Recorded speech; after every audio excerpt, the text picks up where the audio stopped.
Welcome to the Assembly Committee on Government Affairs. I know everybody is super excited after being stuck at home during the snowstorm the last couple of days. Will the Secretary please call the roll? Assemblyman Carter. Present. Assemblyman DeLong. Present. Assemblyman De Silva. Here. Assemblywoman Duran. Here. Assemblywoman Gonzalez. Assemblyman Gurr. Here. Assemblyman Hibbets. Here. Assemblyman Koenig. Here. Assemblyman MacArthur. Here. Assemblyman Wynn. So glad to be here. Assemblywoman Taylor. Present. Assemblywoman Thomas. Here. Chair Torres. Here.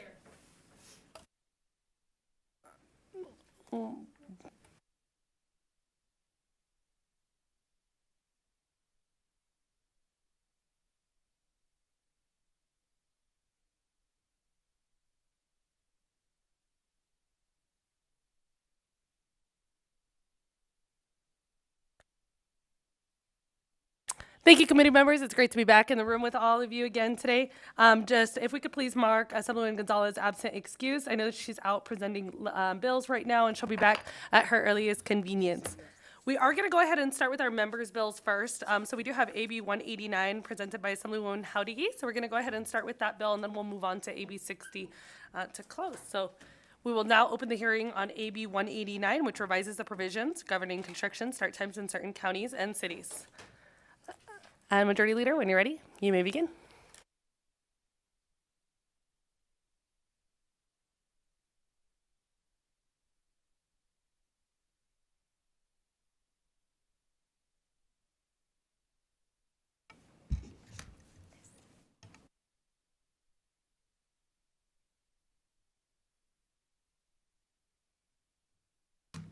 Good morning, Chair Torres, Vice Chair Duran, and all members of the Government Affairs Committee. It is so nice to be back in front of you to present Assembly Bill 189 for your consideration. In 2019, I worked on Assembly Bill AB 290. My mission was to create a safer work environment for construction sites. We were successful in passing Assembly Bill 290 of the 80th session, which created the OSHA registry to help combat the growing problem of fraudulent OSHA cards. In 2021, I worked on Assembly Bill 249 that prohibited common interest communities from restricting the hours that construction work may begin if they were later than those adopted by a governing body of a county or city, but only during the summer months. I am here before this same committee again, tackling the same growing problem on construction sites. Because Nevada has two of the fastest warming cities in America, our outdoor workers face an invisible threat, the threat of heat exhaustion and heat stroke. Those in the construction industry are uniquely susceptible to heat-related injuries. The work comes with inherent risks, which are amplified by exposure to direct sunlight during the hottest months of the year. From the CDC website, quote, construction workers are at risk of death, injuries, illness, and reduced productivity resulting from heat exposure on the job. Between 1992 and 2016, 285 construction workers died from heat-related causes. More than a third of all U.S. occupational deaths from heat exposure. It is possible that heat-related deaths were undercounted due to misclassification. Heat-related deaths have had an upward trend that corresponds with an increase in average summer temperatures during the same time period. Approximately 75% of these fatalities occurred during the summer months of June, July, and August, end quote. Non-fatal heat injuries are far more prevalent. A study conducted in North Carolina showed that heat-related injuries are the most common cause for an occupational emergency room visit. Injuries from heat exhaustion or heat stroke can result in cognitive impairment, dizziness, sweaty and slippery hands, slowed response time, muscle fatigue, and cramping, nausea or vomiting, and clouded eyewear that blocks vision. The risks are obvious when these individuals are working with hammers, power saws, nail guns, and welding and propane torches, and doing so suspended several stories in the air or on the roof of a home. While everyone is affected, cement masons are more at risk. They are 10 times more likely to die than the average construction worker, followed by roofers, who are 7 times more likely to die than the average construction worker. According to the National Institute for Occupational Safety and Health, one of the most effective ways to combat this is to schedule higher risk jobs for cooler parts of the day. That is exactly what AB 189 aims to do. With your permission, Chair, I would now like to walk the members through the bill. You have all received the proposed amendment. I'm sorry, we know we sent that in yesterday late afternoon, but it should be on Alice, and I have copies that I can email all of the committee if they need it as well. The proposed amendment says that this bill will only apply to declarant-controlled communities. Committee, basically what my new amended bill will do is say that this only applies to new home construction communities where the community is still 50% or more builder-owned. So the second a new build residential community has a homeowner move it into the home that puts it at 51% owner-occupied, this bill will no longer apply. This gives construction workers and subcontractors the ability to start work early during the extreme summer months at the job site where less than 50% of people are actually living in the community. Chair, with your permission, I would now like to turn it over to Kelly Gaines, President of the Nevada Subcontractors Association. She's joining us down in Las Vegas. Go ahead when you're ready, Ms. Gaines. Thank you. Good morning, Chair Torres and committee members. For the record, my name is Kelly Gaines. I'm the President and CEO of the Nevada Subcontractors Association. I'm here alongside Assemblywoman Howdigi in presenting Assembly Bill 189, which revises provisions governing construction start times. The Nevada Subcontractors Association make up 150 residential contractors, subcontractors, construction vendors, suppliers, and other businesses alike, collectively representing their businesses and the thousands of workers they employ in Southern Nevada, who some are here today in support. Our number one priority in the construction space is to create and adhere to safety standards to protect employees and still having a positive impact on Nevada's economic development. In April of 2022, federal OSHA announced a national emphasis program, or known as a NEP, to protect millions of workers from heat, illness, and injuries. Nevada is one of 22 states with the ability to modify OSHA workplace safety and health programs as their own state plan, and if approved, they must be effective as federal OSHA plans. In June of 2022, Nevada adopted the federal NEP in modified form. However, as early as March of 2021, Nevada OSHA had been developing a regulation to address heat illness. Public hearings, stakeholder meetings, and workshops were held. I'd like to reference the informational statement of adopted regulations I submitted for the record, which provides the explanations of the need for the adopted regulation to address heat illness. And I quote, "The most common time of the day for these injuries and illnesses is from 12 p.m. to 4 p.m., which is during the hottest part of the day. The top three occupations were service, transportation, and material and moving and construction," end quote. All this said to point out that it has already been identified and recognized by federal and Nevada state OSHA, excessive exposure to high temp can create a safety concern. So with the current restrictions on construction start times, exposes workers unnecessarily to extreme heat during the Southern Nevada's high temperature months and inability to complete full work days, as our employers do not force their workers to work in these elements. The passing of this bill will be giving them the ability to work full-time hours with limiting their exposure during high heat indexes, overall reducing the safety risks of people that literally help build Nevada. Thank you. Thank you, Chair. And I have Chelsea Capurro with me, too, to help answer questions. But just for the committee's sake, I've received some questions about what the bill and what it does. What the bill does is it does not apply to commercial construction. With the amendment, what the bill does, it does not apply to any regular residential community. It only applies to declarant-controlled community, which means communities that are 50% or more builder-owned, still under construction. With your permission, we are ready for questions. Members, any questions? I see Assemblyman Carter and then Assemblyman Thomas. Good morning. My question is, we heard a lot of stuff about the effects of heat-related illnesses.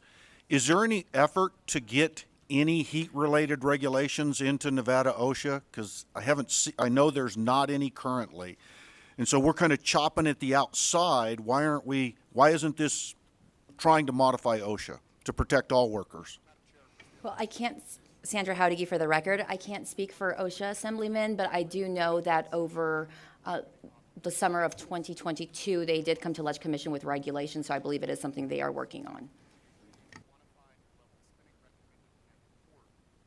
Assemblywoman Thomas.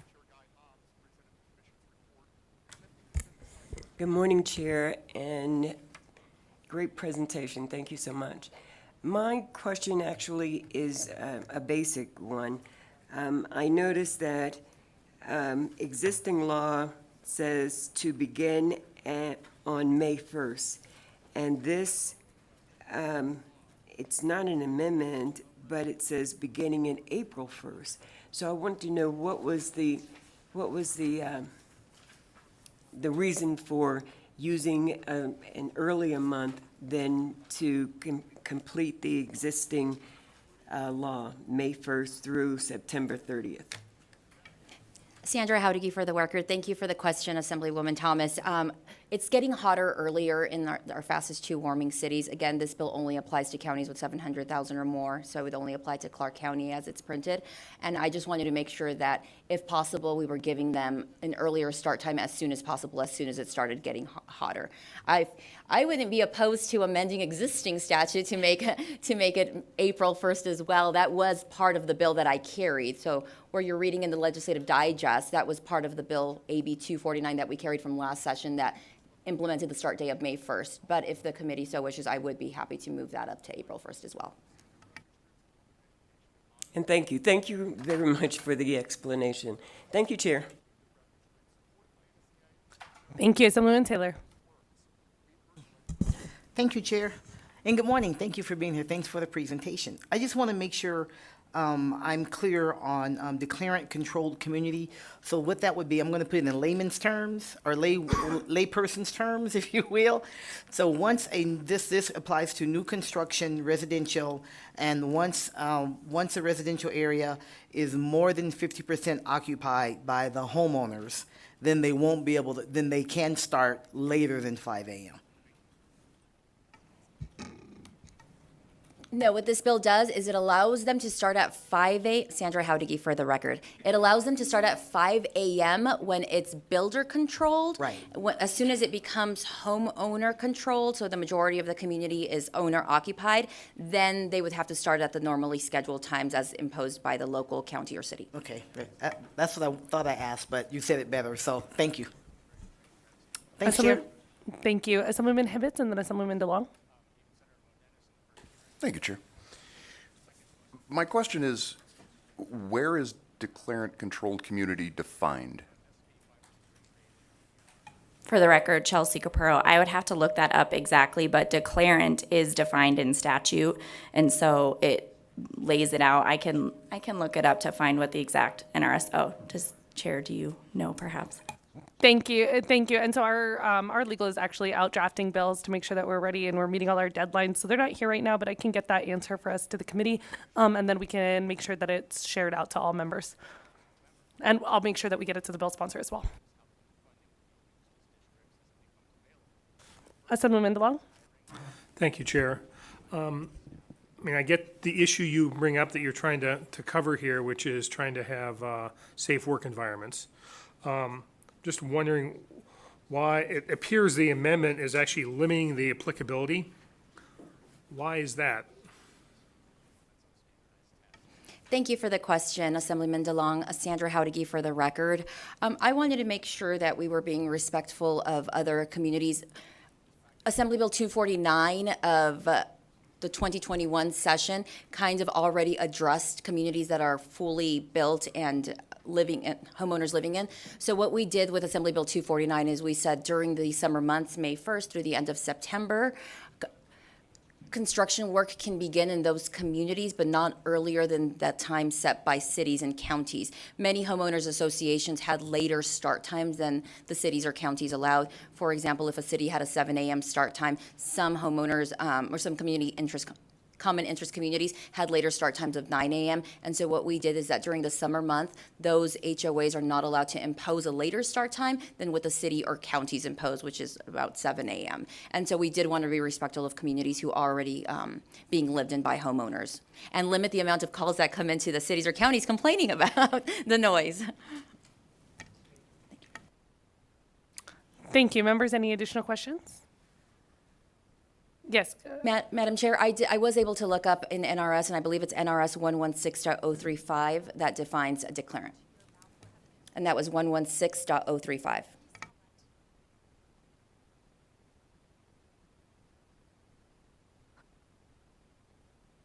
Thank you. We appreciate that.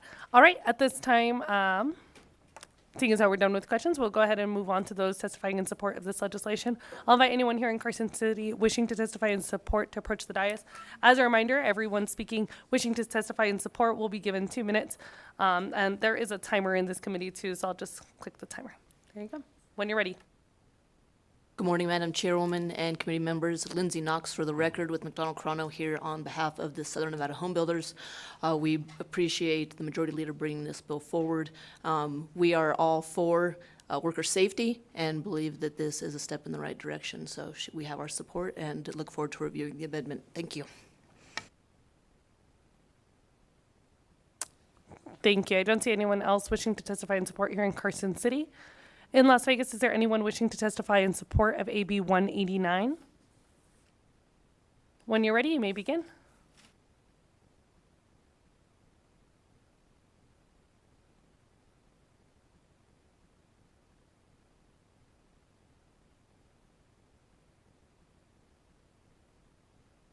Sorry. I hope your weather is better than ours. Michael Van on behalf of from VC2 Law, on behalf of 6 separate contractors in town that equal a workforce. And sir, could you in please excess state of and spell 3 your name for the record? I apologize. That's fine. Michael Van, V-A-N. And from the law firm of VC2 Law, I am here on behalf of 6 separate subcontractors who represent a workforce of in excess of 3,000 employees. And they have collectively asked me to come in support of this bill. While I understand that there may be some mild inconvenience to some of the cities or maybe even homeowners, it would be short-lived. While the impact of the workers, it's a lifetime issue. These are instances where the employers and the employees are now in a position where later in the afternoon they're losing their workforce. They're operating in really unsafe work conditions. And in the past, many times in the later afternoons, people would have to call off. The purpose of this, and particularly with the OSHA regulations, if you're trying to get a 7 or 8 hour day in, and OSHA is saying that you need to stop or slow down at 2, the only way that you can move is towards the earlier parts of the day. And on behalf of those subcontractors, again, there's 6 of them and 3,000 at least employees. This is a very, very well thought out bill, which provides people to get started working earlier, just as the sun is coming up, get the work done and get them out of the heat and allow them to hydrate and get back to work the following day. And additionally, it has an economic impact because there's a lot of times where employees are unable to work throughout the full day. And so we're fully in support of this bill and hope that it will be passed. Thank you. And Mr. Van, you said that you hope that we had better weather, and I just want you to know that we indeed do not have better weather because we just finished recovering from a blizzard. But thank you for the wish anyway. We hope you have better weather. We're not used to rain, but I hope all of your snow ends up in our lake. Me too, me too. Is there anybody else wishing to testify in support here in Carson City or in Las Vegas? And if there's others wishing to testify in support in Las Vegas, there's multiple people that can approach that dais at one time. But please, when you're ready. Hi, good morning, Chair and committee members. My name is Janner Rivas. Is Janner. Last name Rivas, R-I-V as in Victor, A-S. I work with Cooper Roofing and Solar. The reason why I'm supporting this bill is because I am a father of 3 beautiful children, and I would prefer, as a roof installer, I would prefer to start work early as possible, as 5 a.m., and leave work early to spend more quality time with my family, and also to not be exposed to extreme heat, which is anywhere from 120 to 130 degrees later in the afternoon. This is why I support this bill, AB 189, and I urge committee members to do as well. Thank you. We appreciate that. Is there anybody else wishing to testify in support in Las Vegas? You may begin when you're ready. Hello, my name is Paul Schwartz. I am the Vice President of Human Resources and Safety for Hershey Companies in Las Vegas. We are a subcontractor with a little over 500 employees. We have many men and women working out in the elements throughout the summer, building homes for our residents here in Las Vegas. And my primary responsibility over human resources and safety is to ensure that not only we develop a culture of respect, but a culture of safety in our workplace. This bill is vital, I would consider, to the safety of our employees, especially in the summer months. In human resources, one of the things that I'm always concerned about is our future workforce.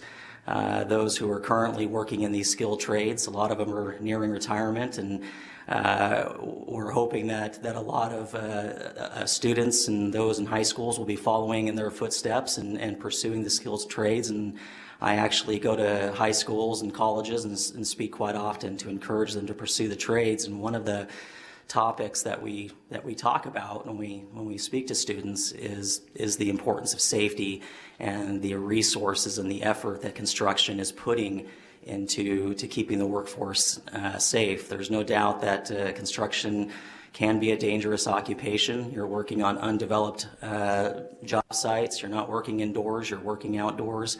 And so we discuss with them about all of the technology we're investing in to make the workplace safe, and all of the policies and things that we put into place. And one of the things that we would want to tell them is that we will ensure that we will work them or give them a work day that will keep them out of the elements the best that we can. So I'm in support of this bill. I think it's vital to our safety, and hope that it will go through. Thank you. Thank you. The next individual in Las Vegas wishing to testify in support of AB 189. Hello, my name is Jose Angel. I work for Hershey Masonry.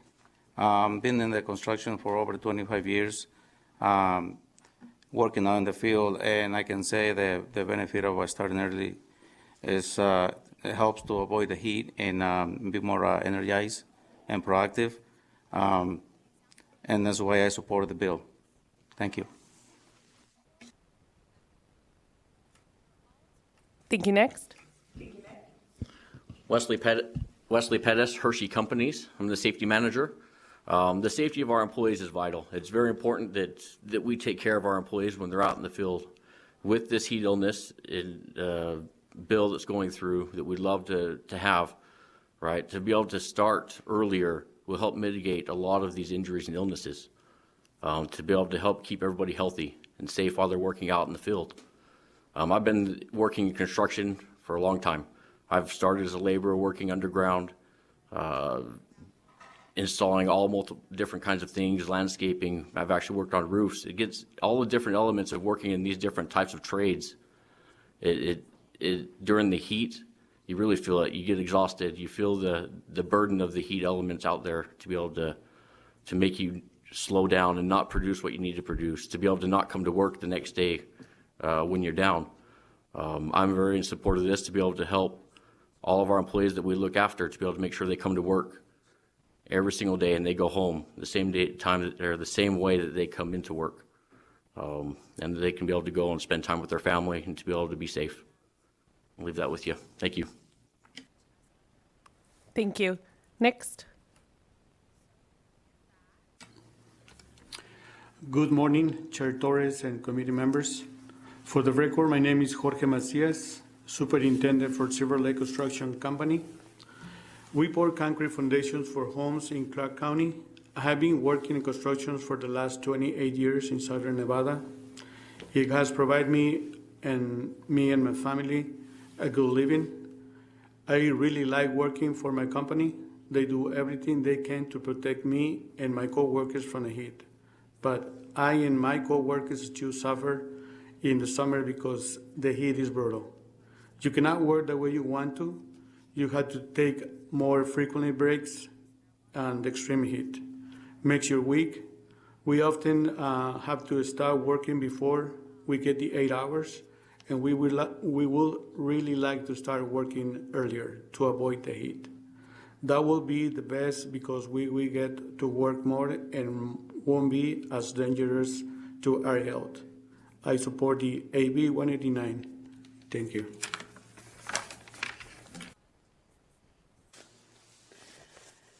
Good morning, Chair Torres and committee members. For the record, my name is Virginia Tolipai, spelled T as in Tom, O-A, L as in Larry, E-P as in Paul, A-I. I am the CEO and president for Worldwide Safety, and we are a third-party safety consulting company in Nevada. I am responsible for majority of the working men and women in construction industry, both residential and commercial throughout the state. I've been working side by side in the field with the workplace that build this city and what we call home, to where we all get to go at the end of each workplace and workday. Safety is a priority and is something we live and breathe, and it's a fundamental part in any workplace. Part of my job is not to only make sure that all are following and in compliance with the OSHA regulations, and in compliance to make sure that everyone is provided with a safe work environment, but most importantly, these working men and women get to go home to their loved ones at the end of the day. During the summer times, we hold multiple safety stand down throughout the city, reminding everybody the importance of staying hydrated and heat stress. Last year, OSHA even reinforced the very subject and added more specific instruction on what companies are now required to comply with to reduce the number of heat-related incidents. These numbers are rising every year. We even increased the number of medical first responders within my company to accommodate the many calls during the summer times. As global temperatures continue to climb, heat-related deaths are also up. Amid last year's record-shattering temperature spikes, early estimates from the CDC, or Centers for Disease Control and Prevention, indicate that heat deaths jumped 56% between 2018 and 2021. Heat was a contributing factor in 1,577 U.S. deaths in 2021, according to provisional data. That's a 56% jump from 1,012 in 2018. Heat-related deaths are most common in Nevada and Arizona. Between 2018 and 2021, 571 people in Nevada died where heat was among the causes of death. That's a 4.54 deaths per 100,000 residents, respectively, over that period. That's far higher than the U.S. average over the same period of 0.35 per 100,000 residents. Nevada is at the top of this list. Why wouldn't we want to change and make the change? Change to save lives. Change so that we can all get to go home to our families and loved ones. Change so that we can keep our promises. To the little hearts that peek through the window. Thank you. And if you could begin wrapping up your statement. Thank you. Yes, awaiting to come to the driveway and say, I love you, Mom, and I love you, Dad. Make the change so that someone's father, mother, son, or daughter, and or uncle, but most importantly, our little ones can get another chance to be with our loved ones. Thank you. Thank you for your testimony. Is there anyone else in Las Vegas wishing to testify in public comment or in support of AB 189? Seeing none, BPS, is there anyone on the phone wishing to testify in support of AB 189? To testify in support of AB 189, please press star 9 to take your place in the queue.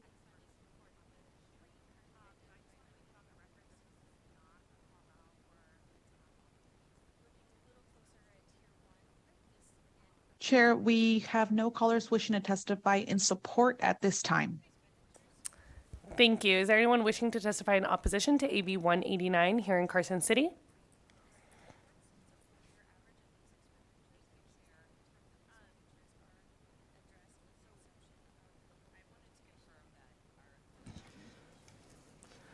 Good morning, Chair Torres and members of the committee. For the record, David Cherry, that's Cherry, Government Affairs Manager for the City of Henderson. I'd like to begin by thanking the bill's sponsor for allowing me to share with her in writing prior to the hearing some of the city's concerns about AB 189 as introduced. I also want to recognize the many contributions that those who work in the construction industry make to our communities and economy, and to recognize the paramount importance of protecting these men and women while they are on the job, including from the heat of the Southern Nevada summer, something many of us here in Carson City may be longing for right about now. The city is still reviewing the sponsor's amendment, so my remarks address the bill as written. The City of Henderson currently has sections of our municipal code that establish the hours permitted for construction, which are generally between 6 a.m. and 6 p.m. Even with these restricted hours, our elected officials at the city often hear from their constituents who feel that construction activities, especially during early morning hours, are overly disruptive and diminish their quality of life. It appears the amendment is designed to help address these concerns in part. There's also a process in code that allows our building official to make exceptions to these permitted hours if requested, using his or her expertise to evaluate the request and make a determination on the merits. AB 189 would preempt the city's existing authority by requiring that we change our code to allow construction in CICs beginning at 5 a.m. during the months of April through September, or potentially earlier than 5 a.m. as the wording of the bill would seem to contemplate. Section 4 also seems to be drafted in a way that one could interpret the language that reads, "The hours for construction work in the common interest community must not begin later than 5 a.m. during the period beginning on April 1st and ending on September 30th, to mean that all work has to begin before 5 a.m., which we do not believe is the intent, but we would like to see clarified. For these reasons, the city opposes AB 189 in its current form, and we are hopeful that we can continue to work with the bill sponsor to address these concerns. Thank you. Thank you, Mr. Chair. I think there is a question from Vice Chair Duran, if you may. Thank you, Mr. Chair. You've mentioned that you do have exceptions for earlier starts. Can you tell us what those exceptions may be? Thank you, Assemblywoman, for that question. This is information that came to me from our staff. It's my understanding we have a building official at the city. Those requests can be made to the building official, and he or she can make a determination and allow that construction to begin earlier than the time permitted under our Henderson Municipal Code, which defines again as 6 a.m. as the earliest start time, unless an exception is permitted. But I'll make sure that my understanding is correct, and the information I'm giving you is correct, and I'll get back to you if there's a change in that information that I have. Thank you. And if we could just get any, like, how often that exception has been granted, I think would be helpful too. Yes, Chair, I'd be happy to get that information for you and the members of the committee.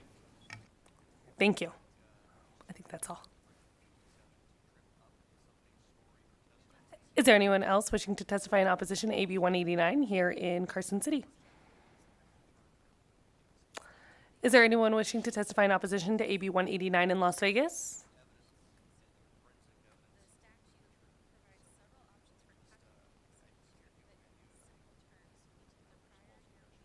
Seeing none, BPS, is there anyone on the phone wishing to testify in opposition to AB 189? To testify in opposition of AB 189, please press star 9 to take your place in the queue.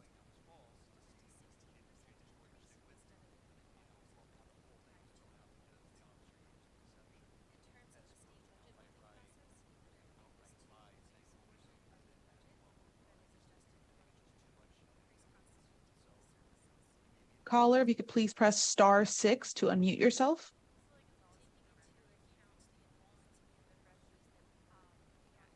Thank you, Madam Chair, members of the committee. For the record, Kelly Crompton, representing the City of Las Vegas.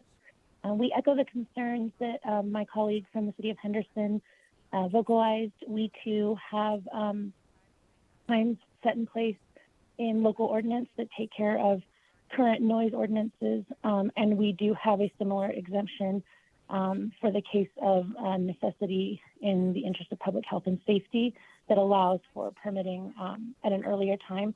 We too have concerns about the wording, although we think unintentionally, that there is a start time must happen before 5 a.m. and look to work with the bill sponsor to get clarification on that section. Thank you. Thank you, Ms. Compton. And I do know that we as a committee are going to request those exceptions as well that we had requested from the City of Henderson. And what is the start time that you have in the City of Las Vegas that is in your policy? Thank you, Madam Chair. Kelly Crompton for the record. Our start time is 7 a.m. to 6 p.m. That limits construction time. Thank you. I appreciate it. I think that's really helpful we for can this get you- committee. I think that's really helpful for this committee. I think many of us during the summer won't even go on a run before run after 7 in the morning. So I think that's definitely helpful as we think about how we create policy to make sure that our workers are safe. At this time, is there anyone else wishing to testify in opposition to this bill on AB 189 BPS? Chair, we have no additional callers wishing to testify in opposition at this time. Thank you. At this time, I'll invite anyone wishing to testify neutral to AB 189 here in Carson City. In Las Vegas, is there anyone wishing to testify neutral to AB 189?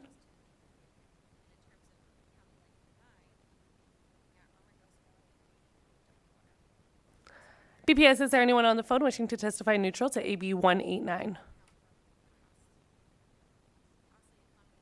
Chair, the line is open and working, but we have no callers wishing to testify for neutral at this time. All right, thank you. I'll go ahead and invite the bill sponsor for any closing remarks. Thank you, Madam Chair and members of the committee for your consideration of this bill.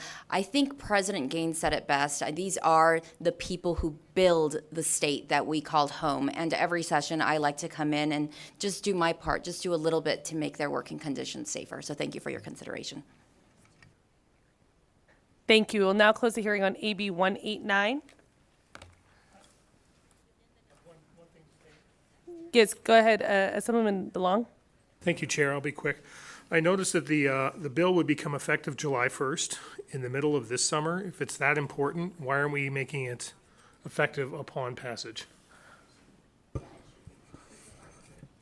I thank you for that.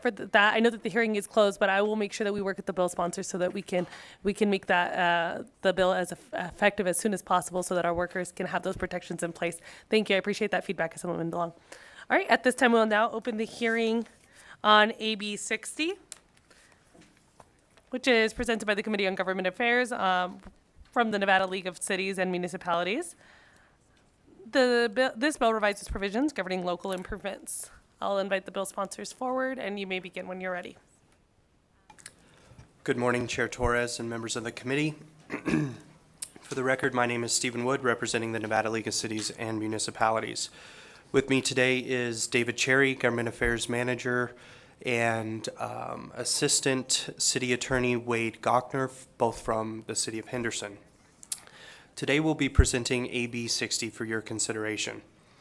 The idea for this bill was brought to the League of Cities by the City of Henderson, which is one of many cities across the state that has neighborhood improvement districts. Currently, neighborhood improvement districts are established by ordinance after a majority of the property owners within the district support its creation. The ordinance includes what improvements are to be maintained, the exact description of the neighborhood improvement district, including the parcels within its boundaries, as well as the role of assessments on the properties with the within the district to support the improvements. Currently, the assessment role must be updated annually, and it must be done through the adoption of a new ordinance. As some of you may know, the process for local governments to adopt an ordinance is cumbersome, requires multiple meetings, many staff hours, and publication. This bill seeks to amend NRS Chapter 271 to streamline the process by which assessments are updated on an annual basis to support the improvements within the neighborhood improvement district by allowing local governing bodies to update the amount of the assessment roll by a resolution. With that, Madam Chair, with your permission, I'd like to turn it over to David Cherry and Wade Gochner, who will provide more information about the bill. Good morning. Yeah, go ahead. Thank you. Good morning again, Chair Torres and members of the committee. For the record, David Cherry. Thank you for allowing me to join the Nevada League of Cities in presenting AB 60 today. As Mr. Wood mentioned, neighborhood improvement districts, or what we refer to as NIDs, can only be created through a majority vote of residential property owners in a defined geographic boundary. It's also important to note that AB 60 does not change any of the existing requirements in statute as they relate to the creation of an NID.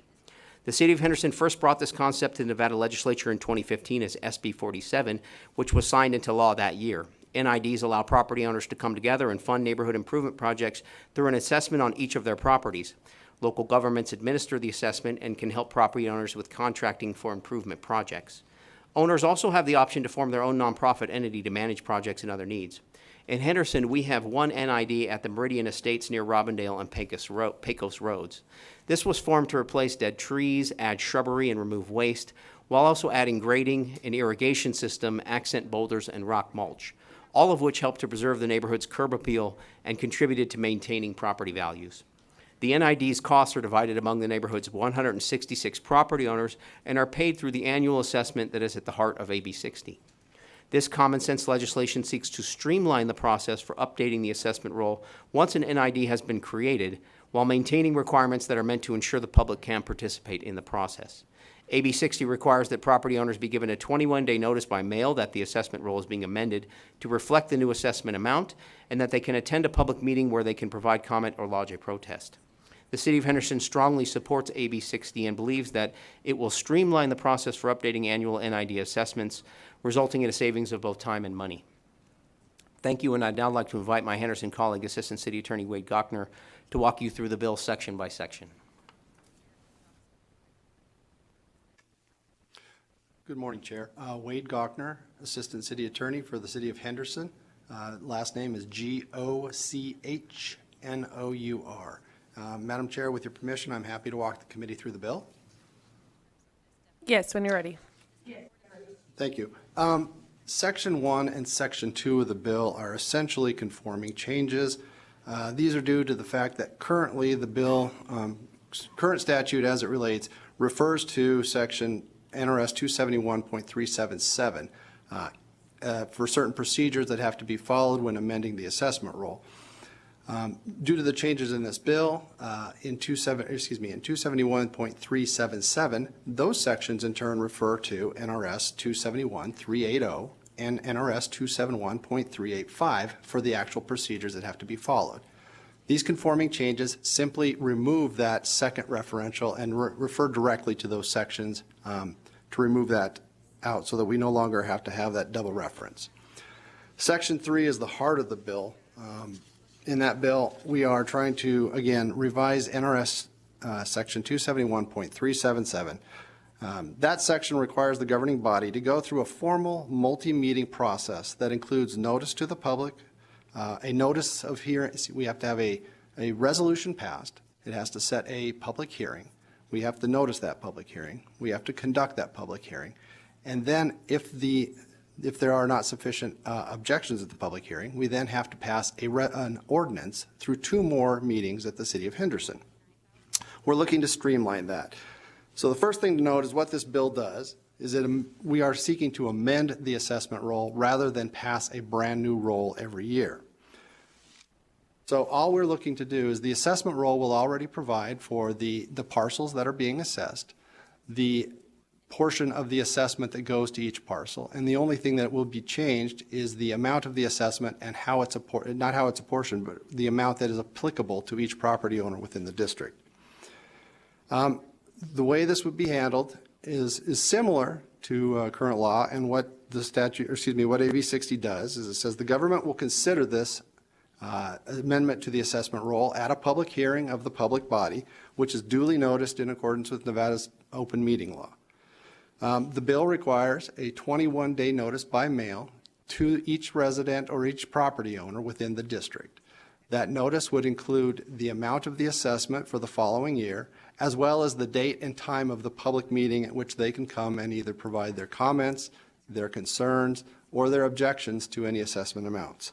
That is similar to what is already in existing law. Again, there will be a public meeting as part of a normal city council meeting. It will be on the agenda. It will be publicly noticed, and anyone will be allowed to speak on that particular issue on the assessment. After the public hearing, or excuse me, after the meeting of the council can approve that amended assessment roll through resolution rather than through ordinance as we currently have. So in the City of Henderson's estimation, the bill would provide the same notice and opportunities to be heard that currently exist under statute. But the advantage would be that we're streamlining the process, shortening the timeframes a little bit, and what that does is it reduces the administrative costs that would otherwise be passed on to the members of the district, thereby saving them some of the assessment payments that would have to be due. With that, Madam Chair, I'm more than happy to answer any questions. Thank you. Members, any questions? Assemblyman Nguyen, then Assemblyman Taylor, then Assemblyman Thomas. Go ahead, Assemblyman Nguyen. Thank you, Madam Chair. I just wanted to see if you were thinking about adding a technology component to notifications in terms of, I noticed the 21 days is in there, but as one of the few folks that don't check their mail often, sometimes mail can be forgotten. Who check their mails anymore? I don't. Everything is email and payment online, and everything is very streamlined. So there's going to be thought on communicating on snail mail on top of email communications. Thank you. Wade Gochner for the record. Thank you for that question. We have not considered that. The reason being is currently under existing law, what would happen is we have to, again, publicly notice this hearing, and that requires publication in the RJ here in Clark County, as well as mailing. We mail notices to the members of the district, the property owners within the district. So currently, we weren't anticipating that. It would be something we could consider, but I will note for the record that existing law, because this will be part of a normal city council meeting, those city council meetings, the agendas are already posted. They're posted on our website. We could post a notice on our website, but we had not considered that to date. Thank you, and I'll remind the committee that they do have to follow open meeting law, and that is a part of the reason why those communications are sent via mail. Assemblyman Taylor. Thank you, Chair, and thank you for the presentation. I have a question, just clarity. I know you walked us through really the differences, and what you're looking for is to be able to not have to pass a new ordinance every time there's some change in the assessment, right? And so the basic difference is, I'm going to say it and tell me if I got it right. Okay, so basically the difference is going through all the process of passing the ordinance and the public meetings, and then if no one shows up, and versus giving the 21-day notice, snail mail, right? And then if there's no objection and so on, then it's on the agenda at the city council meeting? Did I miss a step in there somewhere? I think Mr. Gochner is going to answer that question for you, Assemblywoman, and then I may elaborate based on his answer as well. Okay, thank you. Thank you, Wade Gochner, for the record. To answer that question, again, the current process begins with the city council has to pass a resolution to hold a public hearing. Then they have to have a second meeting to hold a public hearing. Then after you hold the public hearing, you have a meeting to introduce the ordinance in title. You read the bill in title. Then it gets referred to a committee meeting, and it refers out a committee meeting to a regular city council meeting for final adoption. That's the current process that we have. We're trying to streamline this down to having a single meeting. Again, publicly, it's a public meeting. It's open to the public. They can make their comments and concerns made known, just as they can at the public hearing that's already part of the process. And again, the current process already requires us to provide mail to each property owner within the district. We're not changing that.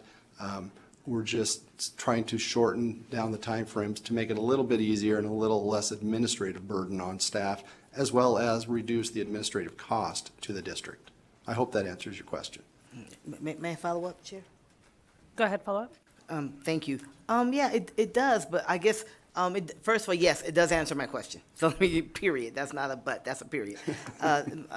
My concern is just about the notification to make sure, as arduous as the former process is, and I get it, and it would make sense to make an amendment, make a change, as opposed to a whole new ordinance every time. It's that piece that citizens have an opportunity that they know.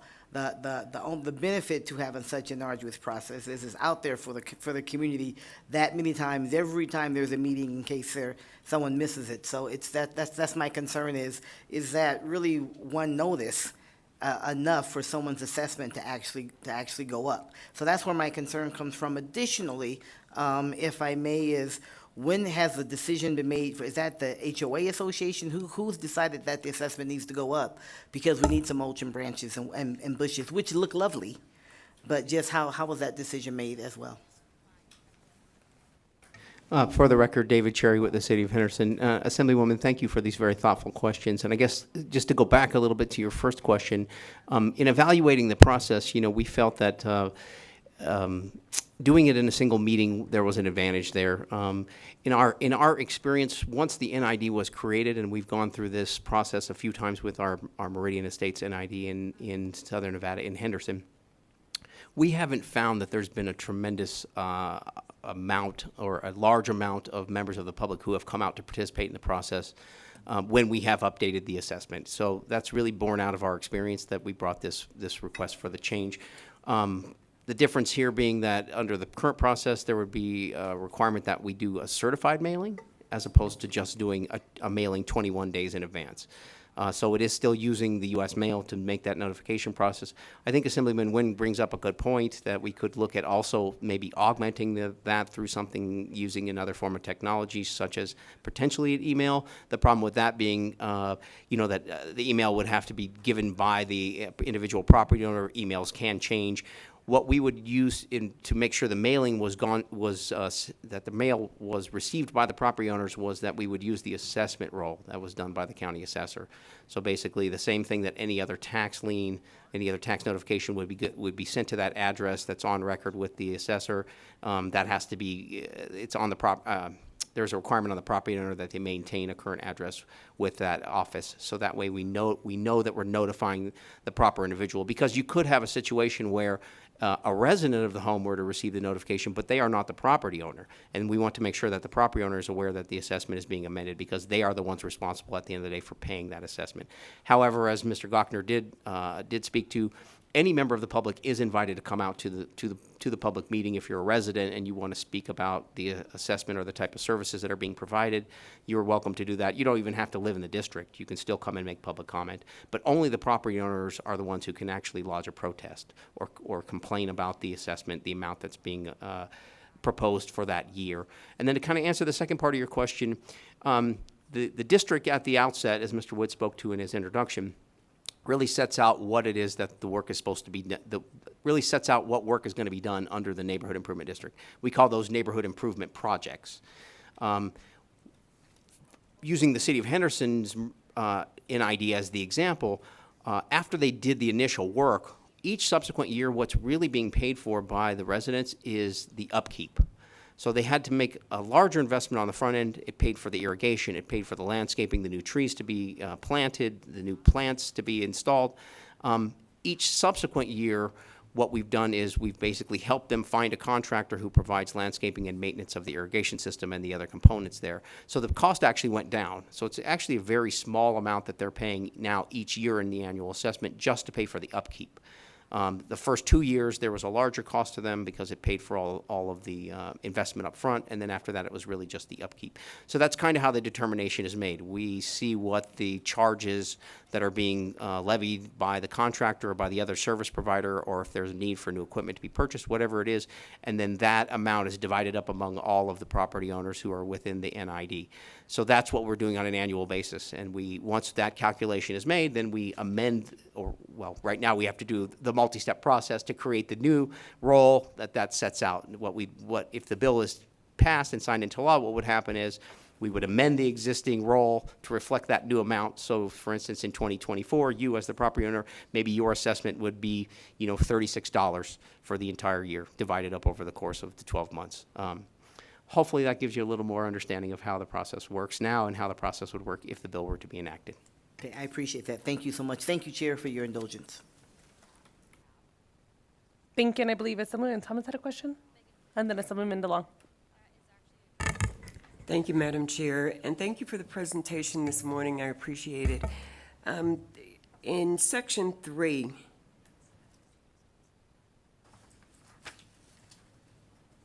when I'm looking at the second paragraph, the governing body shall, and it goes on, and it's striking out the NRS 271.305 and 271.310. And then you go on to say by notifying the public by mail to the owner of each tract. I'm not understanding, if you strike out NRS 271.305, where's that public notice going? Thank you for that question, Assemblywoman. For the record, David Cherry with the City of Henderson. I'm going to pass that along to Mr. Gochner if he'll answer that question for us, please. Thank you for the question. Wade Gochner for the record. Looking at that language, Assemblywoman, what the stricken language relates to is, again, we've talked about the fact that the current process is that the City Council has to pass a resolution to hold a public hearing. And as part of that public hearing, we have mailing and publishing requirements. That's what's contained in NRS 271.305 and 271.310. That is, again, part of the process that we're trying to simplify.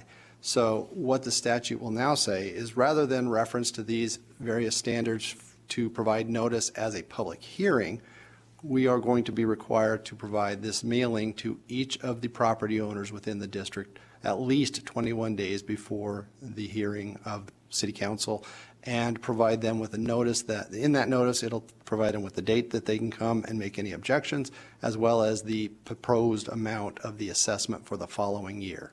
And I hope that answers your question. Thank you, sir. It does answer the question, but I'm still concerned about some owners that are out of the country and might not get notice through, direct notice within that 21-day process. I think it's cutting it a little short. My opinion, I just think so. So thanks. Assemblyman DeLong. Thank you, Chair. Two-part question. One is, would this change apply to GIDs as well as NIDs? And then, is my assumption correct that this does not apply to HOAs? For the record, David Cherry with the City of Henderson. Thank you for those questions, Assemblyman.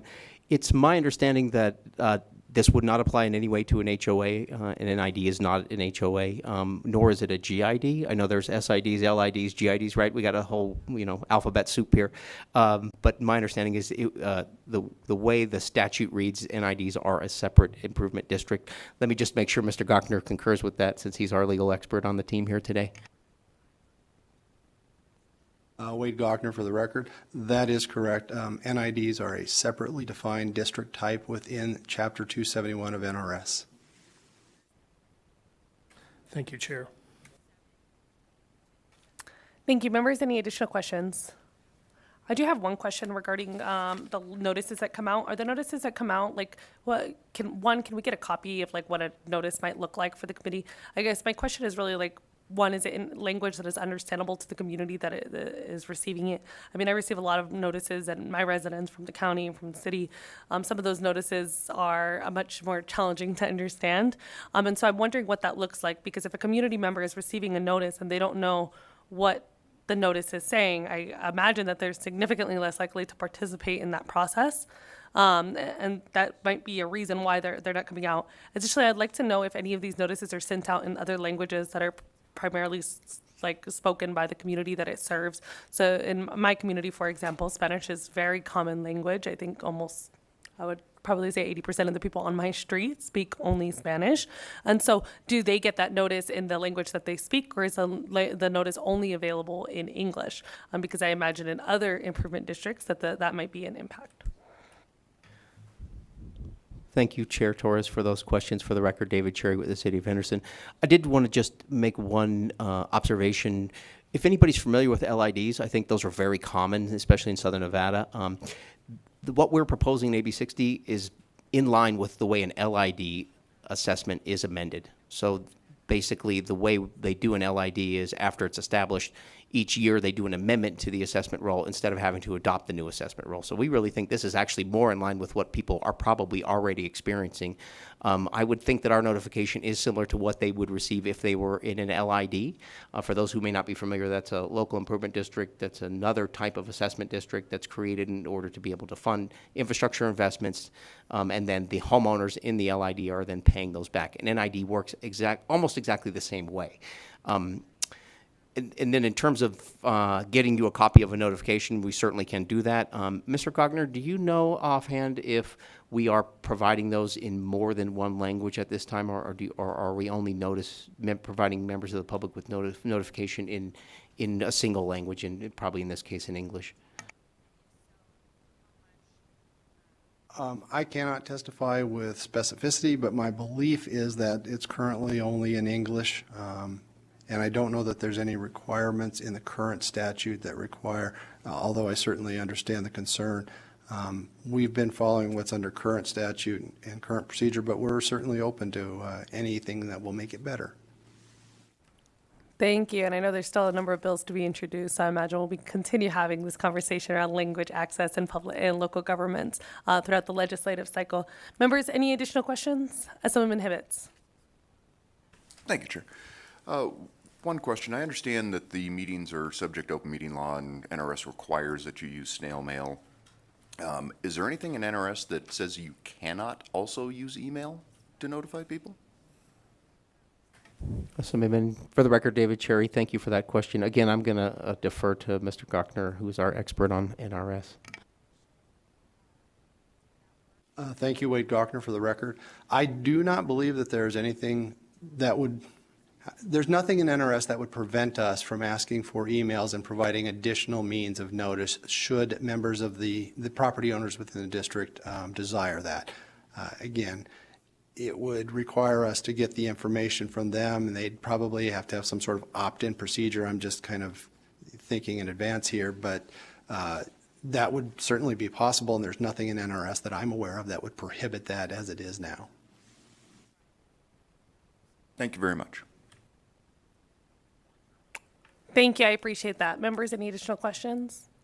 They came ready after the blizzard. They came ready to blizzard you all with a ton of questions. I don't see any additional questions from members, so I will invite anyone wishing to testify in support of AB 60 here in Carson City to come up to the dais.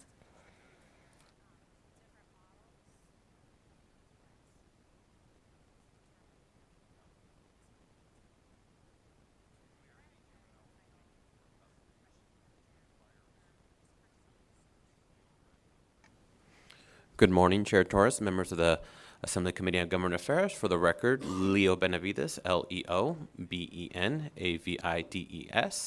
here today in support of AB 60. We appreciate the League of Cities and Henderson for bringing this forward today, and thank you for working with our team beforehand to clarify it doesn't touch the LID, SID, all those other processes as well. I do want to state for the record that the City of North Las Vegas does not currently have any NIDs in their jurisdiction, but we are appreciative for them bringing forward this potential, a possibility to streamline while also keeping the public informed. Thank you. Thank you. Anyone else wishing to testify in support of AB 60 here in Carson City? In Las Vegas, it looks like we have a packed room. Is there anyone wishing to testify in support of AB 60 in Las Vegas? PPS, is there anyone on the line wishing to testify in support of AB 60? Chair, the public line is open and working, but we have no callers for support at this time. Thank you. Is there anyone wishing to testify in opposition of AB 60 here in Carson City? Is there anyone in Las Vegas wishing to testify in opposition to AB 60?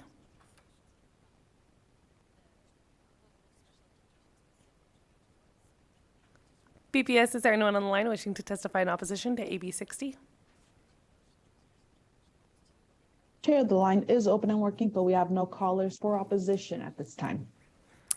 Thank you. Is there anyone in Carson City wishing to testify neutral to AB 60?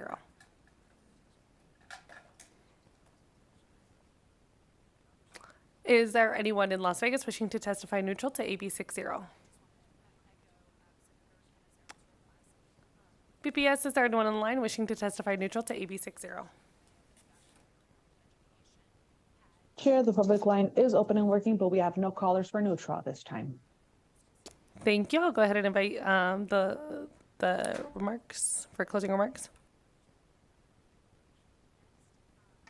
Thank you, Madam Chair. Stephen Wood with the League of Cities. For the record, we just want to thank the committee for their consideration this morning, and we will be working with the City of Henderson to get that additional information to you that you requested. But thank you. Thank you, Mr. Wood, and welcome to our committee. At this time, we'll close the hearing on AB 60. At this time, we will invite anyone wishing to testify in public comment to testify, to provide testimony. Public comment may be submitted in writing to the committee up to 24 hours after the hearing. Each person has 2 minutes to provide testimony. Is there anyone in person wishing to give public comment? I don't see here any in Carson City. I don't believe there are any in Las Vegas. BPS, is there anyone on the line wishing to testify in public comment? Chair, the public line is open and working, but we have no callers at this time. Are there any comments from members of the committee before we adjourn? I think Assemblyman MacArthur, he had told me a pretty unique story the other day about his daughter. He did not want to share it. He used to operate surveillance for the FBI, and they at some point thought that he was running surveillance on them. He was not. But they did grow up believing that he did have surveillance on them. That was a MacArthur Minute presented by the chair. Our next meeting will be occurring tomorrow at 9 a.m. in room 4100. We will have a presentation from the Office of the Labor Commissioner, and we'll be hearing AB 172 and AB 173. At this time, the meeting is adjourned.